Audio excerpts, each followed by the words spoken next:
The Scramble for Africa. In the latter part of the 19th century and the early part of the 20th century, European powers engaged in a fervent struggle for control of Africa. Their primary objective was to acquire as much territory as possible, leading to widespread chaos and upheaval. Despite the omnipresence of European powers in Africa, the African people exhibited remarkable resilience and strength in resisting their rule. They fought back with vigor, demonstrating their determination to maintain their autonomy. A pivotal event during this period was the Berlin Conference, where European powers convened and effectively divided Africa among themselves. This process lacked fairness and left many African people feeling resentful and discontent. Despite the dominance of European powers, the African people refused to surrender. They continued to fight for their freedom and ultimately achieved independence after enduring substantial hardships and sacrifices. Consequently, the Scramble for Africa represents a somber period in history, but it also exemplifies the fortitude of the human spirit. The African people's perseverance and unwavering commitment ultimately led to the triumph of their freedom. Why did Europe really want to be all up in Africa's business? Before Europeans showed up, Africa was home to a bunch of cool societies, kingdoms, and empires. Each one had their own thing going on, with their own cultures, governments, and ways of making money. Africa has been home to a bunch of cool civilizations, from the super-strong Mali and Songhai empires in West Africa to the fancy city-states on the Swahili coast in East Africa. And let's not forget about the loaded trading kingdoms of the Hausa in central Sudan, or the ancient cultures of Egypt and Carthage in the north. Africa has it all. Europe started getting to know Africa way before the Scramble for Africa, like hundreds of years before. The trans-Saharan trade routes and later the transatlantic slave trade, which started in the 1400s after European explorers started sailing. The seas were major players in this relationship. So, when Africa started getting all up in Europe's business, it was mostly just happening on the coastlines. Europe didn't really go inland and take over a bunch of land or anything. So then, why the Scramble? In the late 1700s and 1800s, big changes happened that led to the Scramble for Africa. The Scramble for Africa, which happened in the late 1800s, was caused by a bunch of things like economics, politics, and technology. Stuff that came together during that time. Economic considerations. The Industrial Revolution was like a big economic push that made European countries really want stuff from Africa. During this time, Europe was getting all industrialized and stuff, and they needed a bunch of raw materials, like rubber, cotton, palm oil, cocoa, diamonds, and gold. And guess what? Africa had all that in abundance. On top of that, Europe's population was growing like crazy, and they were making a ton of stuff in their factories, so they needed new places to sell all that stuff. And Africa, with its huge population and markets that hadn't been touched yet, looked like a really good opportunity for European businesses.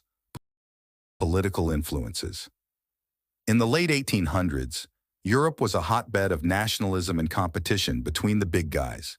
Everyone wanted to be the best, and having a big empire was like the ultimate status symbol. It was all about who had the most land and who could boss around the most people. The Scramble for Africa wasn't just about getting our hands on stuff. It was also about showing off our military might and making sure we had the upper hand in the world. By colonizing Africa, European countries could build bases, control trade routes, and be the boss of huge chunks of land. Technological advancement. In the Scramble for Africa, Europe's got a leg up thanks to tech. Newfangled weapons like the Maxim gun let them steamroll African forces, who were still stuck with spears and shields. They also had faster boats and trains, so they could get deeper into Africa and steal all the good stuff. And to top it off, they found this medicine called quinine that helped them survive the yucky diseases, so malaria was no longer a problem. The Berlin Conference in 1884-1885. The Berlin Conference happened in the 1800s, and it was a big deal in the race to colonize Africa. European countries and the US got together to decide how to slice up the continent amongst themselves. It's kind of like when you're playing a game of Risk and you're trying to conquer territories. The conference was called because countries like France, Germany, Britain, and Belgium were all fighting over land in Africa. They were all trying to claim the best parts, which were usually the places with lots of resources, like ivory and rubber. The main guy behind the conference was Otto von Bismarck, the Chancellor of Germany. He wanted to avoid a war between European countries over Africa, so he came up with the idea of dividing it up peacefully. The result was the General Act of the Berlin Conference, which was basically a set of rules for the colonization of Africa. It said that European countries could claim land in Africa, but they had to prove that they were actually controlling it. This meant setting up governments and building stuff. The conference also created the Congo Free State, which was supposed to be a neutral zone where all countries could trade freely. But in reality, it was controlled by King Leopold II of Belgium, who treated the Congolese people very badly. The Berlin Conference had a huge impact on Africa. It divided up the continent into colonies, and the borders that were drawn then are still used today. It also led to a lot of abuse of African people by European colonizers. But here's the thing. The Berlin Conference completely ignored the people who already lived in Africa. They didn't have a say in how their land was divided up, and they were often forced to live under harsh colonial rule. Colonization and imperial rule. After the Berlin Conference drew some random lines on a map, the whole colonization thing really got going. European countries basically took over a bunch of places and started running them how they wanted. They set up their own governments, economies, and cultures, and the people who lived there had to deal with it. Different European countries had different ways of running their colonies. Some of them were really hands-on and controlled everything themselves. Others let the local leaders do some of the work, but still kept a close eye on them. Basically, in direct rule, European leaders took over and ran the colonies in a similar way to how they did things back home, not really caring about the way the locals were used to doing things. France was a big fan of this method, and they basically looked at their colonies as just another part of France itself. So, in their colonies, they spread French culture, language, and laws, which is called cultural assimilation. Unlike the French, the British often ruled their colonies by using the local leaders already in place. These leaders were made to answer to British officials and were used to carry out British laws and rules. In this way, the British could control their colonies without having to send many administrators. But it also made the local leaders more powerful and widened the gap between rich and poor. Economic exploitation. The colonial powers set up unfair systems to get Africa's resources for themselves. They took a lot of stuff from Africa, like rubber, palm oil, diamonds, and gold. They even made people work for them without paying them. This really messed up the economy. Instead of growing food for themselves, Africans were forced to grow crops that could be sold for money, which led to food shortages. Some of these colonies had really cruel systems of forced labor. The worst one was probably the Congo Free State, run by King Leopold of Belgium. He and his people treated the people of the Congo horribly and made them get rubber for them. Lots of people died because of this. Cultural impact: language, religion, and education. Colonial rule had a huge impact on culture. European languages, like English, French, Portuguese, and Dutch, were forced on people, and they became the official languages in schools and government offices. Many Africans started speaking these languages instead of their own languages. Christian missionaries tried really hard to convert Africans to Christianity, and a lot of people became Christians. But this meant that many traditional African religions were dying out. When it comes to education, some colonial governments did start schools, but they were mostly meant to train people to do basic jobs, not to think for themselves or challenge the colonial rulers. This meant that after independence, many countries didn't have enough skilled workers to run things and develop their economies. Resistance and rebellion to colonization. European colonizers wanted to rule Africa with an iron fist. But guess what? The Africans weren't having it. They fought back big time, showing the colonizers that they weren't going down without a fight. Armed conflicts erupted all over the place. One epic battle was the Battle of Adwa in Ethiopia in 1896. The Ethiopians, led by Emperor Menelik II, totally crushed the Italians, who thought they could just waltz in and take over. In South Africa, the Zulu and Xhosa people gave the British a run for their money. They fought in wars and rebellions, refusing to bow down to the colonizers.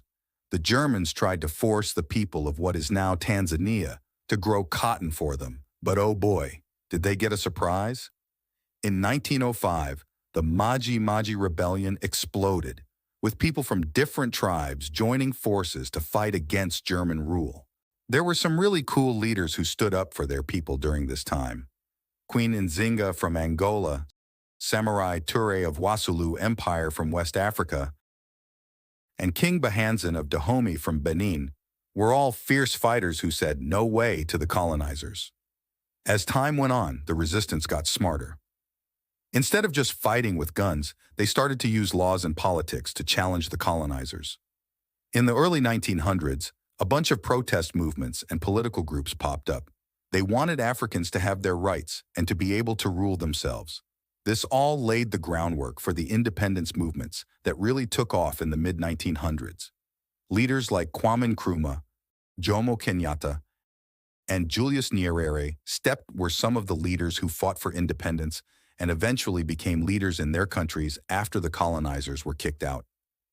African resistance to colonialism was a fierce and complex struggle that shaped the history of the continent. Decolonization and the end of the crazy scramble for Africa. Decolonization was a thing that happened after World War II. It was influenced by a bunch of factors. One was that the European countries were all beat up from the war. They didn't have the money or the energy to keep running their colonies overseas.